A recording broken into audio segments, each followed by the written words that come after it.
আসসালামু আলাইকুম। Job insight YouTube চ্যানেলে আপনাদেরকে স্বাগতম। আজকে এই বেসিক ম্যাথের ধারাবাহিক টিউটোরিয়ালের অংশ হিসাবে আমরা দুটি মজার বিষয় আপনাদের সামনে নিয়ে এসেছি। আপনারা দেখতে পাচ্ছেন যে আমি লিখে রেখেছি যে 1 divided by 0 is equal to undefined অর্থাৎ অসংজ্ঞায়িত এবং 0 divided by 1 is equal to 0 অর্থাৎ যদি কোনো সংখ্যাকে 0 দ্বারা ভাগ করা হয় সেক্ষেত্রে আমরা কোনো উত্তর পাই না। আর যদি 0 কে 1 দ্বারা ভাগ করা হয় তো সেক্ষেত্রে আমরা 0 পাই। তো এই ঘটনাগুলো কেন ঘটে এই বিষয়টি আজকে আমরা ক্লিয়ার হয়ে যাব। তো দেখুন এই ভাগের বিষয়টি বুঝে আমরা এইভাবে যে আসলে ভাগ কিন্তু হচ্ছে গুণনের ঠিক অপোজিট বা বিপরীত, তাই না? আমরা ছোটবেলায় যে ভাগের যে সূত্রটি আমরা জেনেছিলাম সেটি হচ্ছে কি আমরা জেনেছিলাম যে আ ভাজ্য ভাজ্য ভাগ হচ্ছে ভাজক সমান সমান হচ্ছে ভাগফল। এটি আমরা ছোটবেলায় শিখেছিলাম।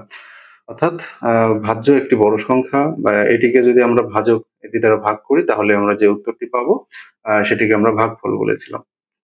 তো দেখুন যে ঠিক একই ঘটনা যদি আমরা এখানে কল্পনা করে থাকি অর্থাৎ এখানে আরেকটা জিনিস মনে রাখবো আমরা যে এটিকে আমরা বিভিন্নভাবে যদি উল্টিয়ে নেই, আমরা ছোটবেলায় এগুলো বিভিন্নভাবে আমরা কনভার্সন করেছিলাম যে বাম দিক থেকে ডান দিকে নিয়ে গিয়েছিলাম, হ্যাঁ? আবার ডান দিক থেকে বাম দিকে নিয়ে আসছিলাম। তো দেখুন এখানে যে বিষয়টি সেটি হচ্ছে এই যদি ভাজককে এই ভাজ্যকে ভাজক দ্বারা ভাগ করা হয় তাহলে আমরা ভাগফল পাই। ঠিক একইভাবে ভাজক এবং ভাগফল যদি গুণ করা হয় তাহলে আমরা কি পাবো? ভাজ্য পাবো। মানে বিষয়টি এরকম যে ভাজক গুণন ভাগফল সমান সমান ভাজ্যর সমান হবে। ঠিক আছে? এটি হচ্ছে মূল সূত্র। এটিকে আমরা কনভার্সন করে যে এদিকে ভাগের অবস্থায় রয়েছে, এদিকে ডান দিকে সমান সমানের ডান দিকে নিয়ে গেলে, ডান পক্ষে নিয়ে গেলে সেটি গুণন হয়ে যায়।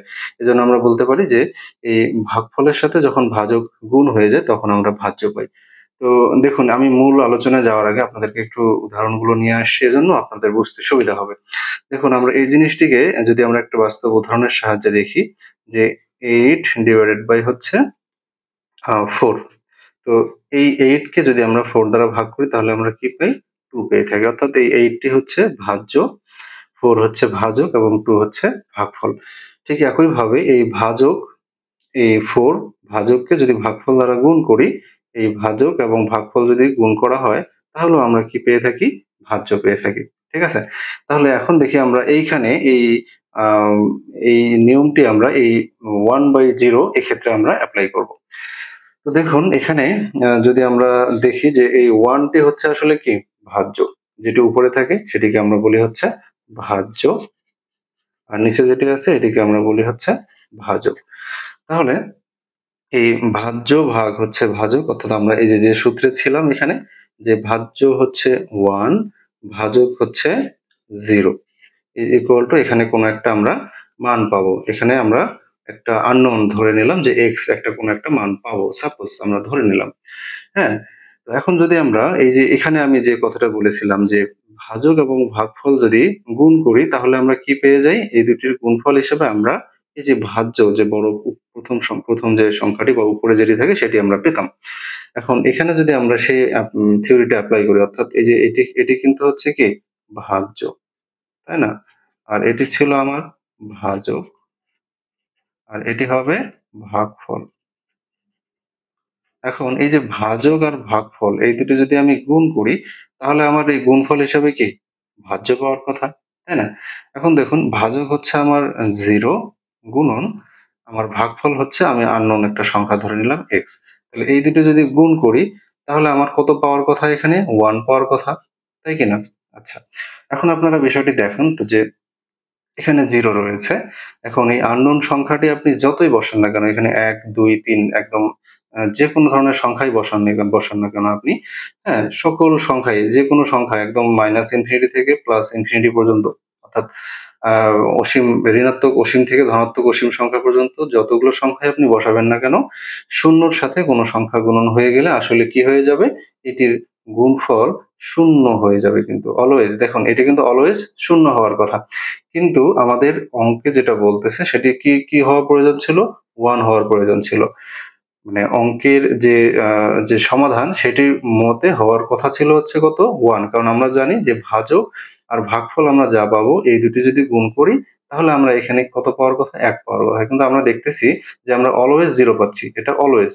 তাহলে অলওয়েজ যদি আপনি জিরো পান, অলওয়েজ যদি আপনি এই এক্স এর পরিবর্তে জিরো পান, হ্যাঁ, এক্স এর পরিবর্তে না, এই ওয়ান এর পরিবর্তে জিরো পান, তাহলে দেখুন আপনার এটি কি আসলে মানে ডিফাইন করা গেল, অঙ্কটাকে কি আসলে আপনার হচ্ছে বাস্তব রূপে রূপায়িত করা গেল? গেল না। এজন্য আসলে এখানে ম্যাথমেটিশিয়ানরা কি বলেছে, এটিকে আসলে কোনোভাবে সংজ্ঞায়িত করা যায় না, অর্থাৎ এটি হচ্ছে অসংজ্ঞায়িত। ঠিক আছে? আশা করি আপনারা বুঝতে পেরেছেন যে আসলে 1 কে 0 দ্বারা ভাগ করলে কেন এটি অসংজ্ঞায়িত হয়। আচ্ছা, একইভাবে যদি আমরা পরের অঙ্কটি দেখি যে 0 ভাগ হচ্ছে 1, এটি ভাগফল 0 হয় কেন? তো আমরা ঠিক এই নিয়মটি খেয়াল করব। এখানে যেমন ভাজ্য ভাগ ভাজক সমান সমান ভাগফল, এবং সেখান থেকে আমি এই যে এই সূত্র পেয়েছি, এই দুটোর সাহায্যে আমরা এখানে প্রমাণ করতে পারবো। দেখুন এটি হচ্ছে এই 0 হচ্ছে ভাজ্য, উপরে রয়েছে লব হিসাবে, এবং হর এটি হচ্ছে ভাজক। আর এখানে যে উত্তরটি বসবে আমরা ধরে নিলাম 0, আমরা জানি না, এটি আননোন একটি সংখ্যা বসবে, সেটি ছিল ভাগফল। তো দেখুন আমরা এখানে যেভাবে আমি বসিয়েছি এভাবে যদি বসাই যে আমার 0 হচ্ছে ভাজ্য এবং ভাগ হচ্ছে ভাজক হচ্ছে আমার 1, এবং এখানে আমার আননোন একটি সংখ্যা পাওয়ার কথা। এখানে আমি 0 লিখে দিয়েছি। আমরা এটা জানি তাই। কিন্তু আমরা যখন যদি না জানি যে এখানে আসলে কি পাবো, আমি এখানে ধরে নিলাম যে x একটি আমরা সংখ্যা পাবো। তো এখন দেখুন যে আপনি আ যখন হচ্ছে আপনার এরকম এই unknown একটি সংখ্যা, এখানে আপনি যে সংখ্যাই পাচ্ছেন না কেন, সেই সংখ্যার সাথে যখন আপনার 1 কে, অর্থাৎ এই ভাজককে যখন আপনি গুণ দিচ্ছেন, তখন কি দাঁড়াচ্ছে যে 1 গুণন হচ্ছে x। তো এই দুটির গুণফল আপনার কি আসতে হবে? 0 আসতে হবে।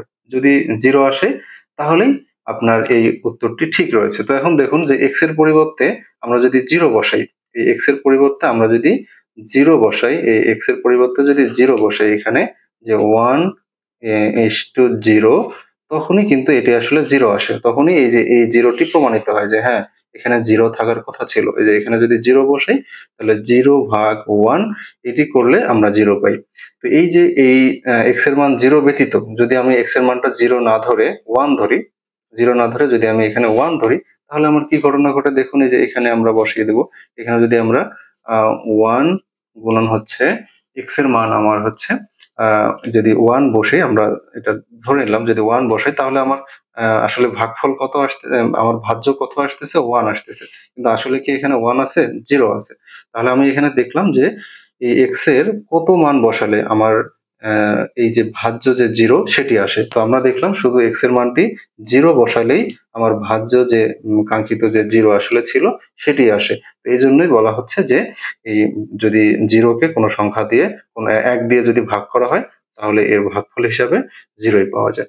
তো আশা করি আপনারা বুঝতে পেরেছেন যে আসলে কেন 1 কে বা যেকোনো সংখ্যাকে 0 দিয়ে ভাগ করলে সেটি অসংজ্ঞায়িত হয়, এবং 0 কে 1 দ্বারা ভাগ করলে সেটি কেন 0 হয়।